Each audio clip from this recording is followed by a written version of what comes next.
I'm Lucas Mira. I'm the Blue Economy Senior Associate at ITACA. I will be your co-host alongside my colleague Carla Gutierrez, our scientific communication strategist. Today, we will be here directly from the co-authors of an insightful blog that was posted a couple of weeks ago in our LinkedIn that unpacks barriers to climate action in Latin America and the Caribbean, from skill gaps, fragmented data, funding barriers, to the need for collaboration.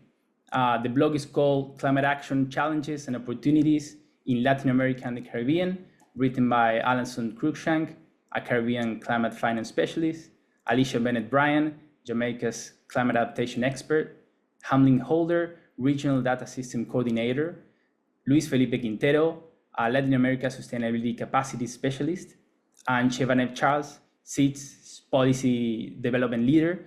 Chevanev will not join us today, but we will be also talking about some of his inputs. So here's how it will work. We will ask each expert a question to expand on their blog insights. Then another expert will share a quick take on to connect ideas, creating a dynamic conversation that typically on these online events is not that common. At the end, we will wrap up with your questions in the Q&A, so feel free to drop them in the chat anytime. If you're new here, we invite you to follow us in our social media channels, and we can get started. Luis, we are kicking off with you. Yeah, that's great. Great. So welcome, Luis. In the blog, you pointed out that many sustainability directors in Latin America are reassigned from other areas without proper training. What practical steps can organizations take to build a stronger pipeline of specialized climate professionals through targeted capacity building?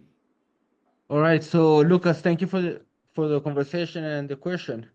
Organization can build a stronger and specialized climate professional throughout targeting capacity building by first shifting their approach to a cross-functional team. If you know, sustainability is not for biologists, it's not for environmental science. It has to be a legal team, a financial team, a risk team, bringing aboard to recognize, not just identify and mitigate risk, but also to generate other incomes to the company.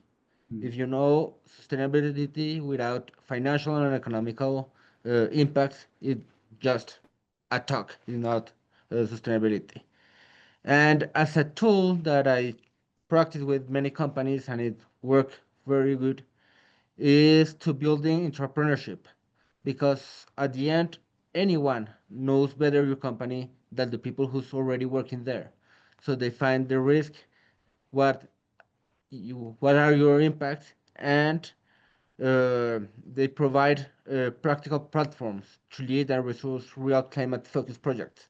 As I mentioned at the beginning, each company has their own sustainable pathway. You cannot copy-paste another solution from another company. It's unique one. So as I remember, it's just a cross-functional team and entrepreneurship as a tool to get involved everyone in your company. Thank you, Luis. Excellent. That's really highlights the skills challenges. Hamlin, from your perspective on data systems, what's your insight on how building expertise, as Luis described, could strengthen data-driven climate solutions? Yeah, definitely. I think Luis raised some salient points, especially around risk. And as I had mentioned, having the competency to deal with different disasters and preparedness is essential. Being able to evaluate the data. Once you have expertise, it's going to improve in two main areas. That is increasing the data utility, because there's a lot of data out there, but how efficient it is with using it. And the second is, how can we reduce the decision lag time so that we can effectively act on things quickly? So there are many things like SCADA, supervisory control and data acquisition systems, flood monitoring systems. And if people are able to utilize that, they could have a very quick, less than 5-minute response time, sending out regional text messages or WhatsApp notifications that, hey, we have something pending. So I think Lewis hit some salient point definitely there. Great connection, Hamlin. Thank you. Let's say with you for your main question. You emphasize the risk of inaccurate data hindering planning and the need for open data initiatives. Can you share some insights on how investing in monitoring infrastructure, like in Dominica, could transform transboundary issues such as water management? Yeah. So when you really look at it, you can look at Dominica's water management system through DOWASCO, Dominica Water and Sewage Company. But the water is actually shared amongst the region. And a key thing is being able to utilize that water that is produced. There are estimates that almost 40 to 60% of the water that is being produced or harvested is being lost. And that is what we call non-revenue water. So that water, so for every, let's say, 6 out of 10 liters of water that's produced is actually not reaching the end customer. So it's important to get good data analytics to reduce that. And the goal we are hoping is that it could get to at least 15%. Another area in addition to reducing losses is around disaster response. And, they were hit very recently with Hurricane Maria in 2017. And that basically cost around 50 million USD in losses. When you typically look at small island developing states and when disaster hits them, it could range from 17 to almost 40% of the GDP, which takes a much longer time for them to recover when these disasters occur. So by improving that disaster response mechanism, being able to identify when, for instance, there's a new phenomena that I'm sure all of us may see it. We usually call it torrential rain, but right now we call it cloudbursts. And most of us in LATAM and the Caribbean suffer from or have high humidity. So these sudden bursts of rain can cause immense problems, flooding, loss of agriculture. And if you have an improved disaster response, such in areas like Dominica, I think that could augur well for being prepared. Oh, thank you, Hamlin. That's critical. Alecia, from your Jamaica focused lens, what's your take on Hamlin's push for better data infrastructure could support local adaptation efforts? Thank you so much. I think we all experienced some of the slow onset, or as you mentioned, cloudburst rains, and even up to last week and the week before, we saw in the urban center, Kingston of Jamaica, that we were really impacted. Persons were just going about their business. So the installation, use of WhatsApp, early warning system, what the climate data has been done through the Improving Climate Data and Information Management Project through the Meteorological Service of Jamaica. It has supported enhanced data storage. It has supported instrumentation. We're no longer doing manual rainfall and hydrological station. We have new S-band Doppler weather radar in Cooper's Hill, and we have now real-time monitoring and rainfall and storms. So what this does is that it sends out early warning systems for fisher folk, for persons doing their livelihoods, that persons who will be affected, they have no time, whether it comes through the radio or, on WhatsApp, persons who subscribe to the Meteorological Service or the Office of Disaster Preparedness, we have this real-time data to inform us through early warning system that something is happening. So we are really grateful for the upgrades that it support, climate tracking and most of all responsiveness in planning. Thank you, Alecia, for that bridge. Let's move to your main question, and I'm passing the mic to Carla. Thank you, Lucas. Well, in this case, Alecia, you mentioned that there is like a funding barrier on all this. How do you tackle those funding barriers? And any thoughts on the economic constraints that come into climate finance? Thank you so much. So basically, what we're seeing is that even last week at the UN Assembly, we're seeing that even our Prime Minister mentioned the need for increased climate financing, and my fellow colleague Hamlyn mentioned it in terms of we're affected, and especially now we have the wet season that we're approaching, some of us, especially in the Caribbean, and it brings impacts to livelihoods, it impacts roads, it impacts schools, it impacts businesses especially, and so funding is critical. And so whether we are partnering through the number of events, whether it's COP, whether it's other UNFCCC, Red Lock, or other things that we have, whether in the region, the Caribbean Biodiversity Fund, Endowment Fund, supporting mangrove restoration, supporting nature-based solutions,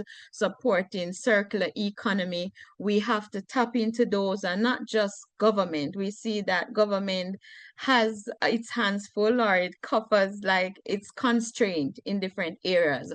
So the onus is on all of us, whether we're from civil society actors, organizations, whether we're from private sector, to pool into, whether it is climate bonds, whether it is entrepreneurial activities, as my fellow colleague had mentioned earlier, Felipe. It is pulling in funds to support climate financing in the region and whichever country that we're located, because we're all impacted. And one of the things that we don't speak about is the mental impact once we see that the clouds are now set and it's going to rain. How will it impact us, even just traversing to schools, to our businesses, and other livelihoods that we have?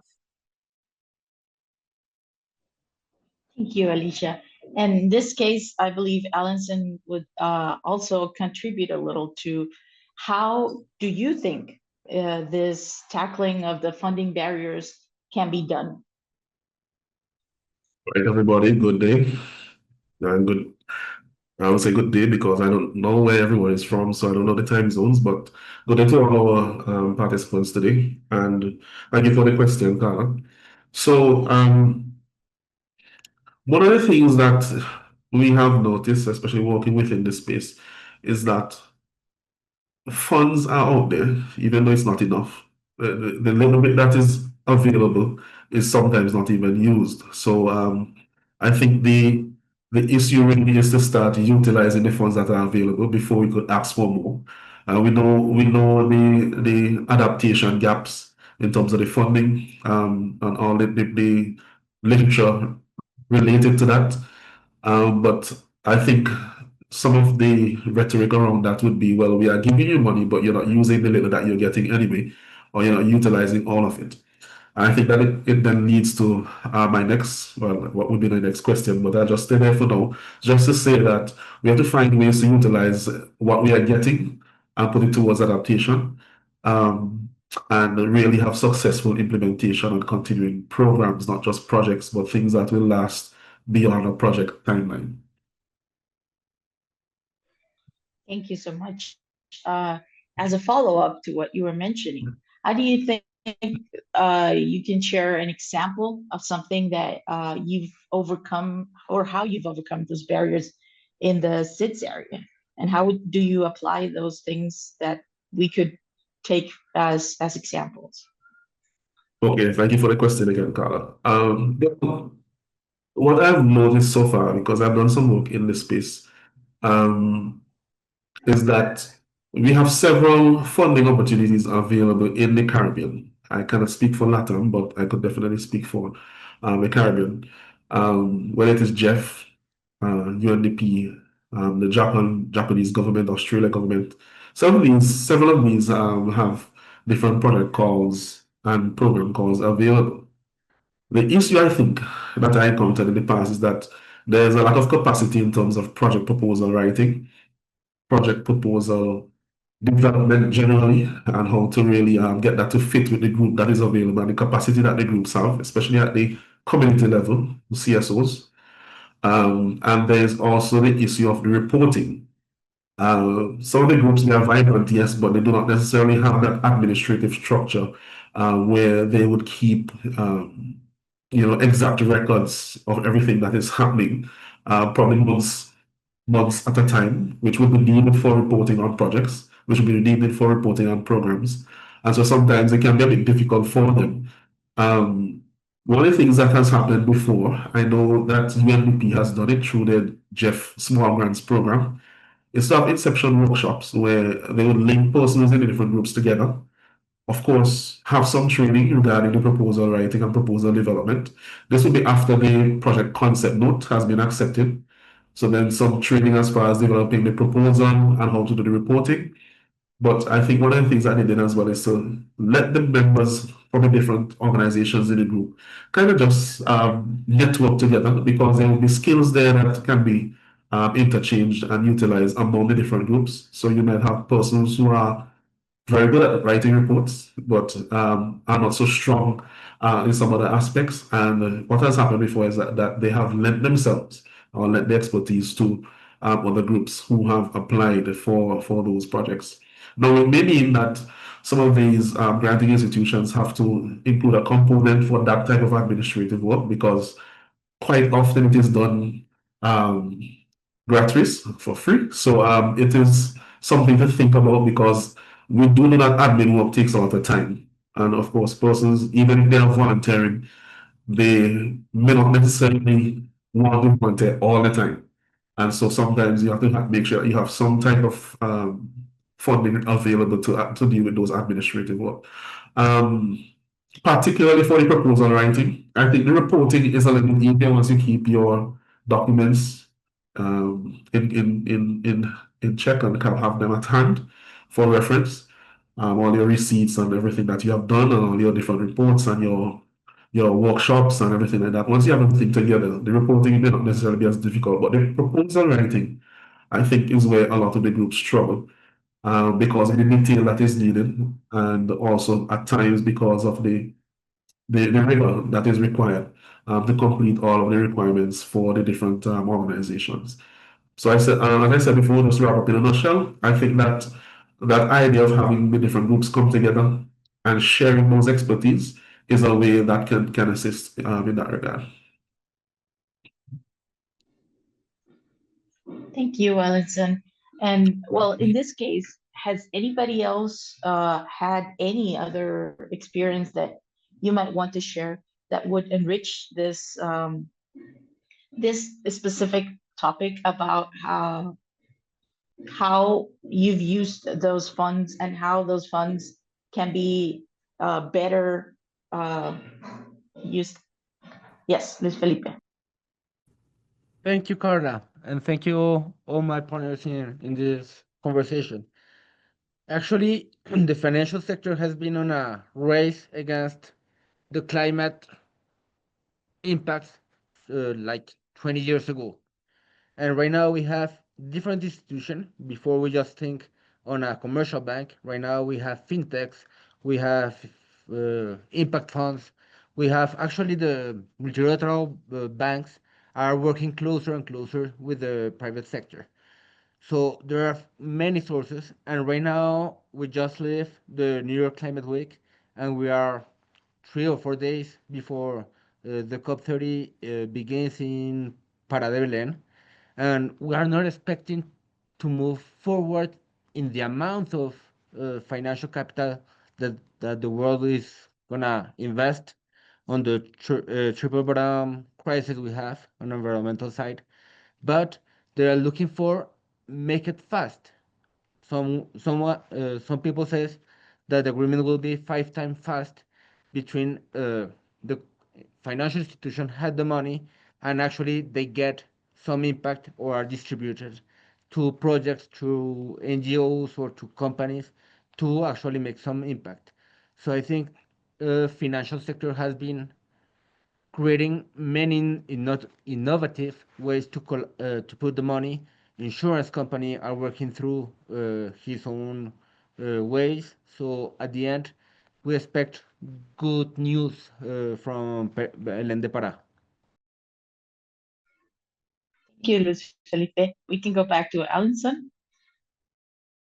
Yes, something that I just remembered that I didn't mention in my contribution was that another aspect to it, I think that is important would be that you have persons from the various groups on the study. Someone who is, for example, if someone has come in to do the proposal writing, it would be good to have maybe 2 or 3 persons on the studying that person to see how they develop it, so that in the medium term they'll be able to take over and do that, and that capacity will be built within the different groups.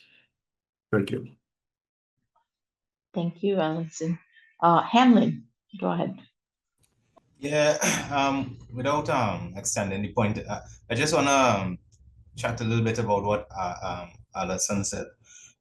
Basically, one thing, and he was alluding to it, is around the lessons learned from these projects and investments. Everything that we have invested in, and we have a long track record within Latin America and the Caribbean, it needs to be integrated and it needs to be intuitive. So it's all about building a proper model.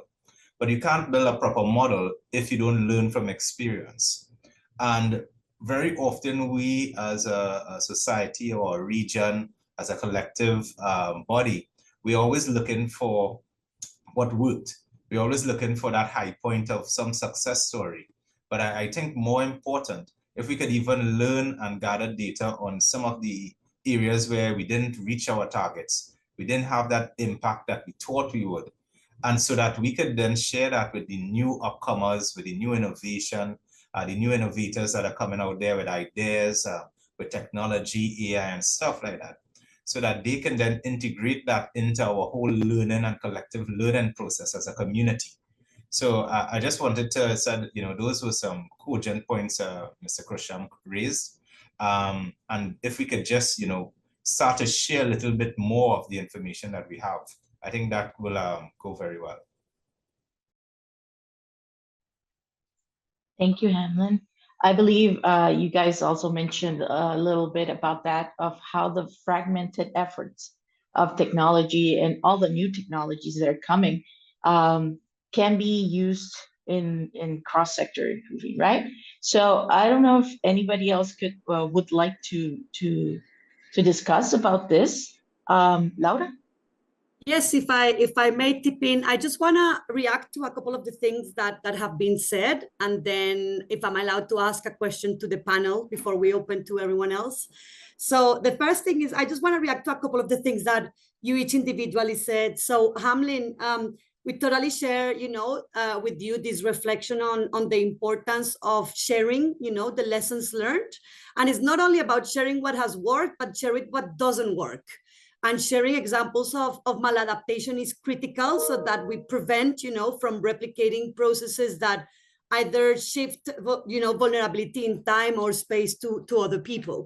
Allanson, in relation to your comment around, you discussed and presented examples of the capacities that are needed, in the region, that go all the way from, proposal development, project implementation, monitoring and impact measurement reporting. Luis Felipe, you were touching on something that I wanted to ask everyone also to tip into, which is your reflections of Belém. We're currently on the run-up to COP30, as you all know, and there are so many different, initiatives and things to follow. We have, on the one hand, everything that has to do with the Loss and Damage Fund and the Fund for the Loss and Damage Fund. We have the Bridgetown Initiative, the reform on the climate finance structure. We've got the global goal on adaptation and the new indicators. There's just so many different things that are happening. I just want to ask you each, from where you stand, what would you like to see coming out of Belém? Or what do you think would be one critical action forward that is going to support the work that we are doing in the Caribbean, and maybe help to overcome some of the barriers that have been discussed here and in the blog? So it's just out there for any of the panel members who may want to tip in, like, what would you like to see out of Belém? Should I go? Should I go, Louise, or do you want to You go? can go, Allanson. Yeah. Okay, thank you. Well, mine is pretty short because I mean, if we're going to go back to what I said earlier in terms of the lack of capacity and also what Alecia mentioned in terms of the lack of funding, I think there was some progress made in previous COPs, the last one and the one before regarding loss and damage. But of course, the funds need to be allocated. And I think that there needs to be a large allocation of funds there for adaptation, particularly in small and developing states, but not just small and developing states. We did have a mention from Hamlin about the percentage of GDP that is of that these different events cause to be impacted. So you may have impacts. You mentioned 70 to 40%, but in rare instances like in 2004, what you had with Hurricane Ivan in Grenada was over 300%, almost 300% of GDP. So it's basically a crippling of your entire economy, three times over, and so there's no way that any country could really recover from that, no matter who you are, without external help. And so I think that what we want to see is better commitments, stronger commitments, formal commitments to increase monetary support for small and developing states, in particular, but all developing countries regarding loss and damage. That is what I would like to see. Formal commitments. Latin America is not a big player or a big emitter of CO2 around the world. We are around less than 10% of our global emissions. So in that order of ideas, and considering Latin America and the Caribbean as one of the most sensitive region on the impacts caused by climate change, I wish and I would like to hear something to redirect or reorganize the funding, uh, less mitigation and more adaptation and risk uh, prevention, which is uh, more effective, cheaper than waiting to heal the impacts of climate change. On the other hand, uh, we expect to have less costless financial aid, usually on bureaucracy and the process to get a grant or a credit or an equity project. They are very costly for a continent which over 70% are small and medium-sized businesses, with exception maybe with Brazil and Mexico. But in general, local NGOs are not bigger. Local economy is not big size companies. So if we can reduce the cost and incentivize a very fast ways to put the money on a service of impact, that'd be great. But as I that's my feeling, but I think we're gonna don't achieve those kind of agreement this time. Thank you. Alecia?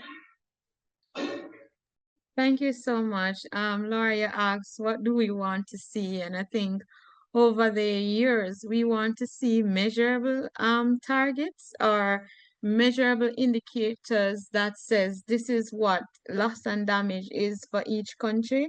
And I think it was Allanson that says that each country is different, so one size doesn't fit all. And so what is lost for you in Trinidad or what is lost in Dominica is different from loss and damage in Jamaica. As I mentioned, even just the mental toll on persons, whether it's the loss of livelihood or the loss of household amenities or the loss of just where you live, and so the impact on businesses. So what do we want to see? Yes, we want to see the throughput of funds, but verifiable measures or indicators that can be standardized against Pacific, Caribbean, against Africa, whatever it is, whether it's drought loss, whether it is hurricane loss, or whether it is from anything that's coming within the next we're still in in the hurricane season. So what is it that is being done? We want to see verifiable indicators that can be standardized across the different regions, and it makes sense for even the persons on the ground. And going back to what Allanson said was building the capacities. So what we're seeing is that capacities need to be strengthened even to measure and monitor these indicators, and that the information that is shared at COP is trickled down to the community level, so that the community level know that something is being done and how it impacts them. So that's one to see. It's not just a talk shop, but the technocrats who goes to COP brings back verifiable evidence that something is being done to the region, and especially those most affected at the grassroots. Thank you. Thank you, Alecia. We go back to Rachel. Do you have a question, or would you like to participate in this discussion? No, not a question. I just have 3 things I wanted to raise. But maybe you can introduce yourself first, because many people haven't met you as of yet. Unless they have read our recent chapter together, they might not know much about you. So if you can introduce yourself and then ask the questions and reflections, please. Sure. My name is Rachel Williams. I am from Trinidad. I returned to Trinidad in 2004.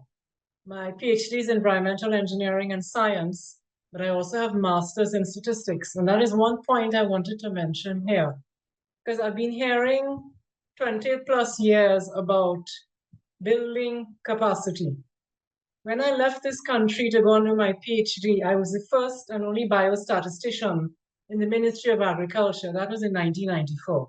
That post is still vacant.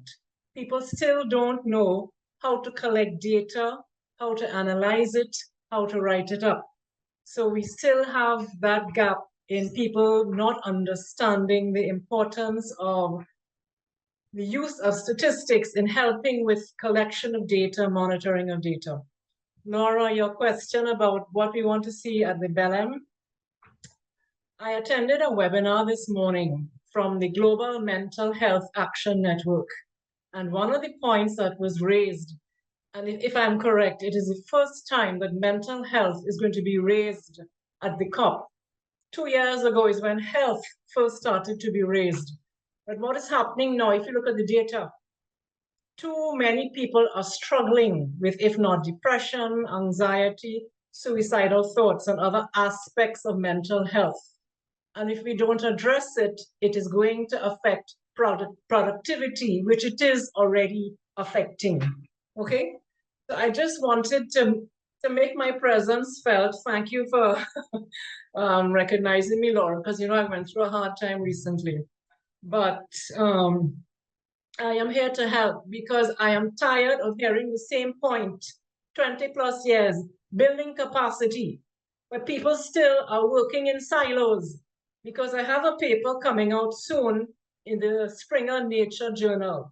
It is titled Mental Health and Climate Change from a Small Island Developing State Perspective. I checked this morning, and it hopefully will be out next month because it is in a book of journal articles. And I mentioned 8 research gaps in there. In addition to the research gaps, one of the issues I raised is lack of capacity. Okay, so it is a real problem. Another issue I raise is the fragmented approach of working still in the Caribbean because we have pockets of things happening. And I don't know how we're going to get around that, but we have to do a better job. That's all I wanted to say. Thank you. Thank you. Thank you, Rachel. Hamlyn? Yeah, I also would like to commend Rachel for a lot of the work. I mean, I've been to some of her community stuff in Arima as well. And, she has been really devoted to the cause, so to speak. Definitely her points on mental health impacts every society. And I think it's very salient. I mean, more so for the destitute and the poor, who, that are homeless, they don't have a place to go and have to, weather these kind of very sudden outbursts of changing rains and floods and so on. So, and then that also, trickles down to the society.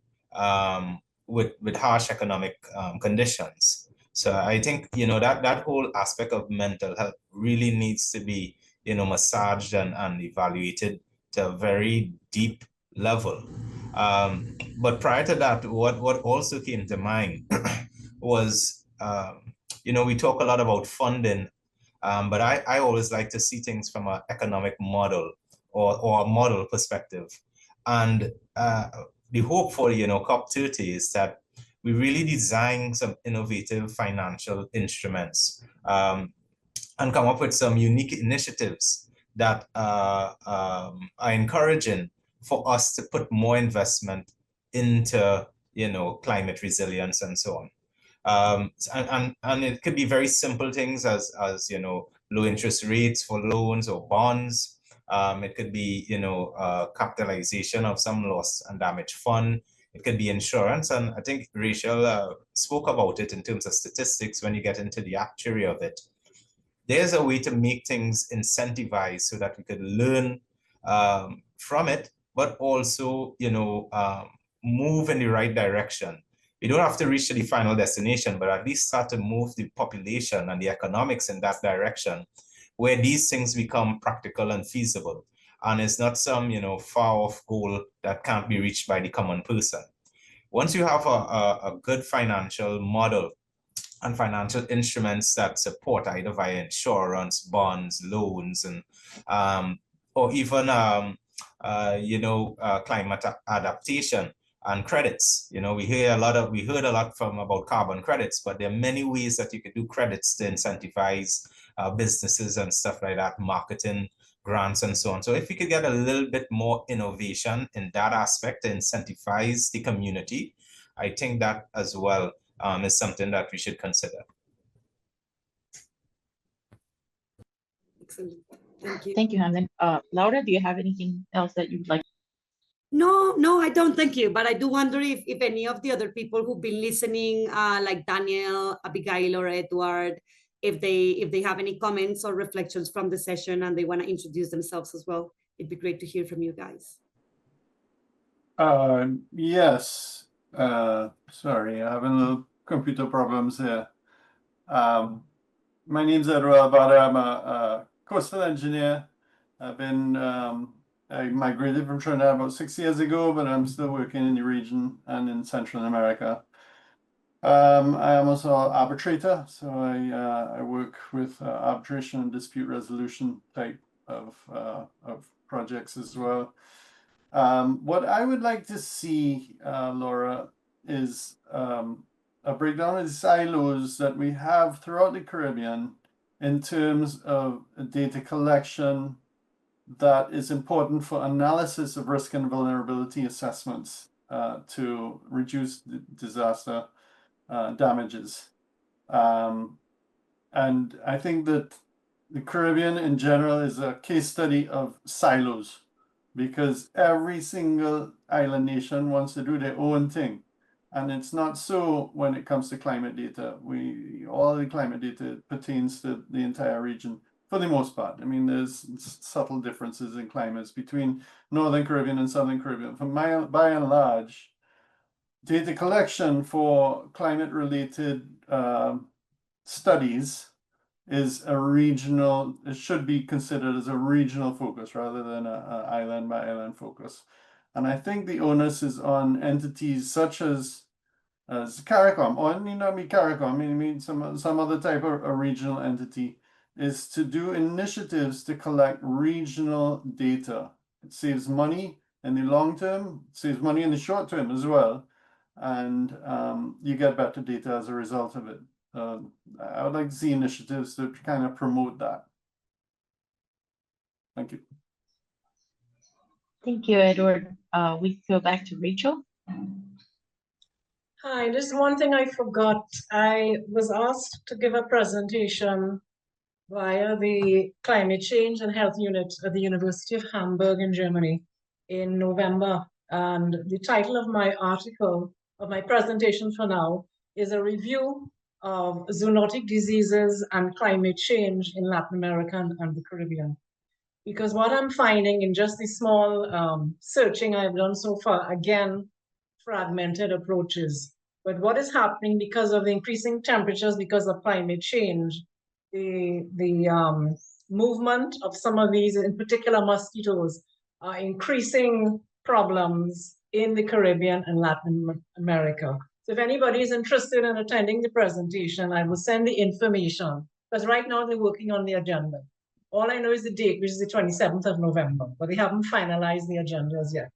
So I just wanted to make that point. Thanks. Yes, Rachel, definitely send it to us, to Carla and I, so that we can send an email to all of the network and invite them when you have the flyer and or the registration link or both. Then we can definitely share it, and I'll be interested to attend as well to hear it. Thank you for that. Thanks. Mm-hmm. Yes, I saw a hand from Allanson. I'm not sure if you would like to participate. Yes, just a quick point on what Edward was saying. A few years ago, I think about 2019, well, 2017 actually, the OECS, which is a sub-regional organization within CARICOM, which is the Organization of Eastern Caribbean States, they came up with what was known as the Caribbean Regional Oceanscape Project. It was a transboundary project, kind of one of the first of its kind, at least in this part of the Caribbean, to look at some of these transboundary issues in terms of getting data across the different islands. One of the problems that was encountered was that all of the islands weren't participating. So again, you had that fragmentation because you had St. Kitts and Nevis, and then there's a gap down to Dominica, and then St. Lucia, St. Vincent and Grenadines and Grenada, which that at least had some continuity from Grenada to St. Lucia. But I think that it's a very important point that was made in terms of the direction in which to go, because of course, especially in the blue economy, the issues are right there for all of us to see. I mean, when I go to the north of St. Vincent, I could look towards St. Lucia, it's just a few miles away. And on a clear day, I could see to Grenada if I'm high up in St. Vincent. So it's a case where we have to see that, although we are different countries, the issues that we are facing really affect all of us. So the solutions are definitely shareable and can be achieved across the different national boundaries.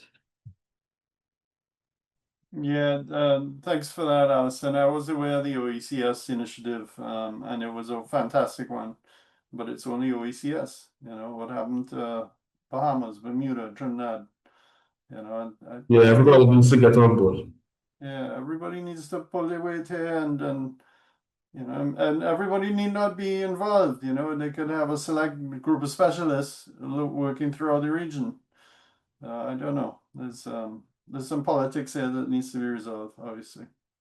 But I think that the fragmentation occurs at so many levels and scales, because, I mean, besides the fact that you have the fragmented approach between nations, there's also the fragmented approach between departments and between disciplines. The very first Adaptation Futures Conference was 15 years ago in 2010 in Gold Coast.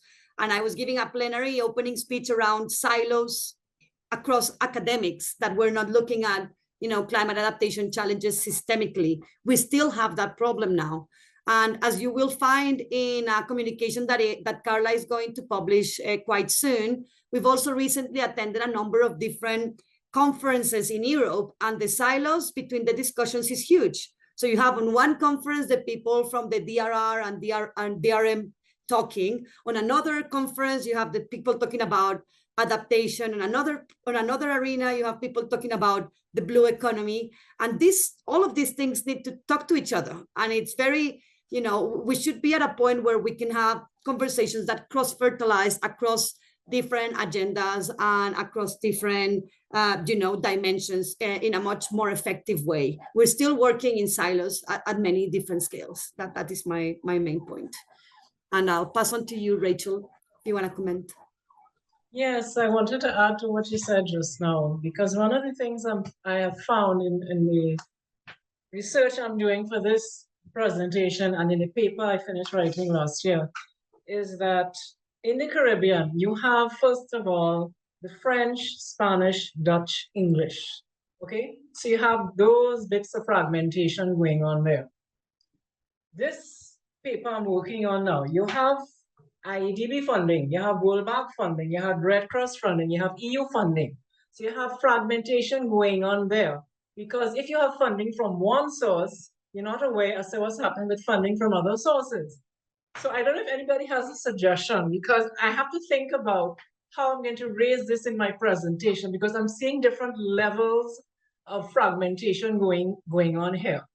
And if anyone could assist in how we can address it, because, for example, let's look at the French. You have Martinique and Guadeloupe. Just between those two islands, you have a lot of differences, okay? In the English speaking, you have the OECS as a small unit. You have Jamaica doing something, you have Bahamas doing something, you have Barbados doing something, the Bahamas, you have Trinidad and Tobago. So it's different levels of fragmentation going on here, and it's not one easy fix, okay? So I just said I would raise that because it is one of the suggestions I made in my paper to come out is that we have to start using a multivariate approach, which is a statistical technique, okay? You can't just keep looking at one thing at a time. You have to look at variables together in a multivariate way to help maximize information coming out of data analysis. And that is just one suggestion, but it is a problem, this fragmentation, because it is at different levels. Thank you, Rachel.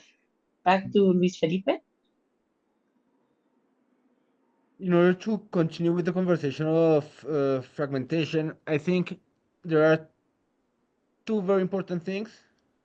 The first one is actually not many people think about the links on the triple environmental crisis, climate change, biodiversity loss, and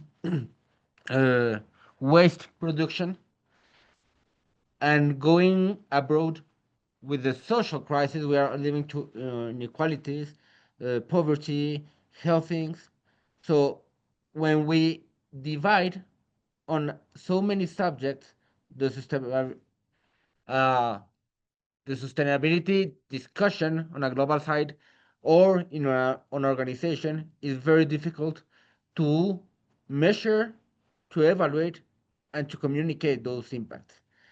In the other hand, I think the people who is involved, including myself, and I'm sorry if I'm talking for in general, but people who's working on sustainability has been clear on writing as technical as possible, taking sustainability away from our common people.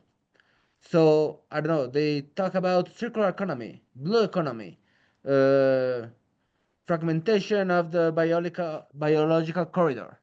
So if we're still talking on such a high level and technical ways, there are not anyone from the common people who is outside our circle of sustainability will be able to apply and measure and create measurable impacts in the future. So I think the language is also important. Thank you, Luis Felipe. You can go back to Laura. Sorry, I just wanted to point out, and I know we're in the interest of time, we'll have to close very soon, but given there is a question for Rachel in the chat, I just wanted to bring it up in case you haven't seen the chat. Rachel, Allanson is asking whether you think that, this increased popularity of nationalism, nationalist philosophies in the Caribbean are a potential obstacle to cooperation. I'm not seeing that in the chat. Where did he post it? So it says, Dr. Williams, do you think that the increasing popularity of nationalistic philosophies in the Caribbean is hampering cooperation? And that was a question posed by Allanson. Repeat that first part again, please, Laura. Well, the idea that there's a nationalism, we're seeing it, for example, in Europe in different ways as well. But is nationalism and the emergence of a more country island, Mike Island view, is that something that is hampering cooperation at the regional level, or what do you see happening? Yeah, but that has been going on for a while. I mean, Edward mentioned something about CARICOM, which is the Caribbean community, right? but not much is happening in terms of pulling together the Caribbean, not as far as I am seeing. And this has been going on for years, because I don't know if it's nationalistic, but I get the impression that we don't consider ourselves as the Caribbean. We consider ourselves as either coming from one island or the next. I have never seen myself like that. My approach is broad. And I think part of that is because I have studied not only in England, but in the States. Okay, in addition to studying here. A lot of the thinking here, I think, is tunnel vision or very narrow, because all the persons know is what they have experienced in their own countries. But one thing I will add, and this is fact, some may not like it, but if a white foreigner came into my country now and said the same thing I've been saying to locals, they will listen to that person and they will not listen to me, Laura. This has been going on for far too long, and it's not only here, because I had a conversation with a colleague in South Africa last week, Friday, and the same thing is happening in South Africa too. Now, because the ANC lost the elections, so now the thinking is actually thinking of apartheid again, which is white versus anything else. So yes, it is a fact, but it is not the only fact.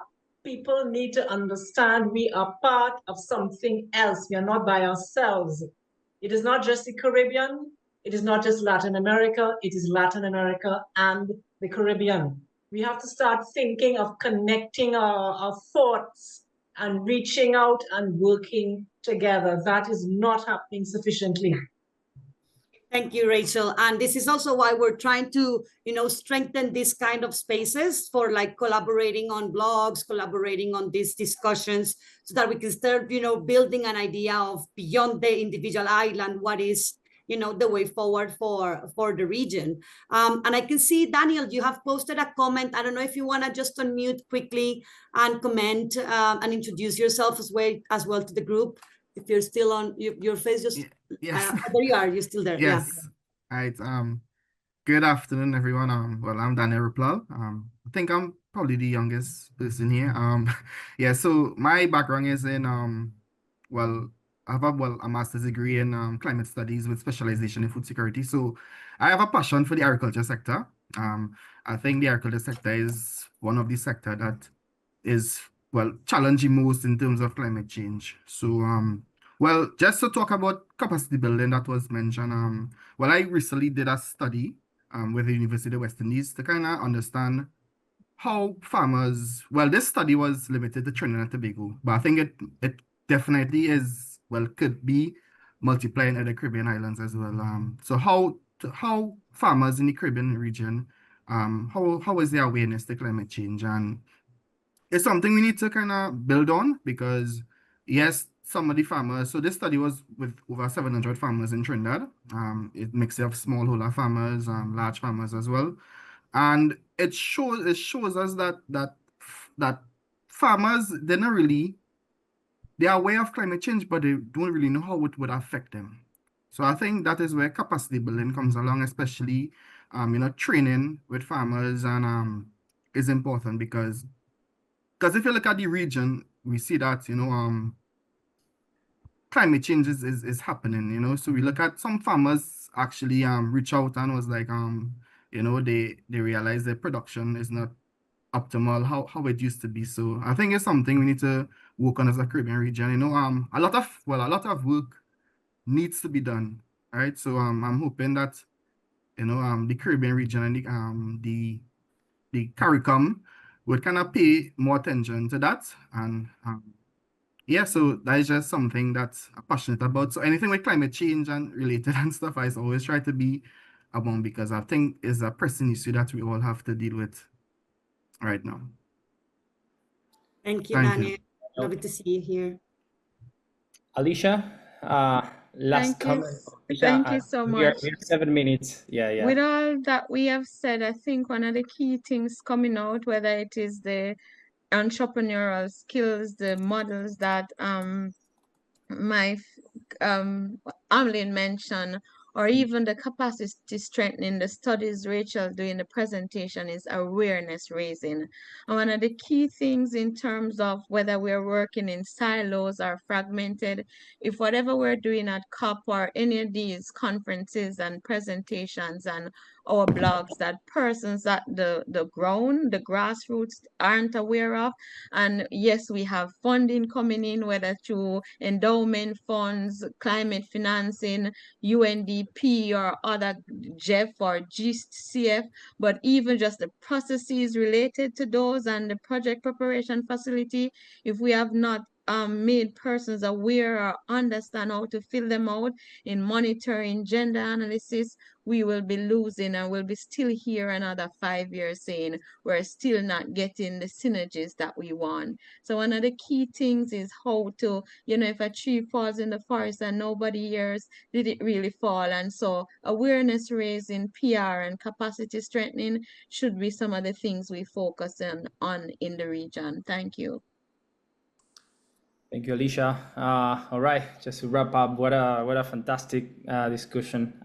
Huge thanks to Luis, to Hamlyn, Alecia, Allanson for your expertise and connecting these really, really critical issues to our audience. Check out the blog, the full blog on the ITACA Solutions site and LinkedIn. And of course, we encourage you to connect with these amazing experts to know more about their work. The recording will be up soon, and thanks for joining, and see you next time.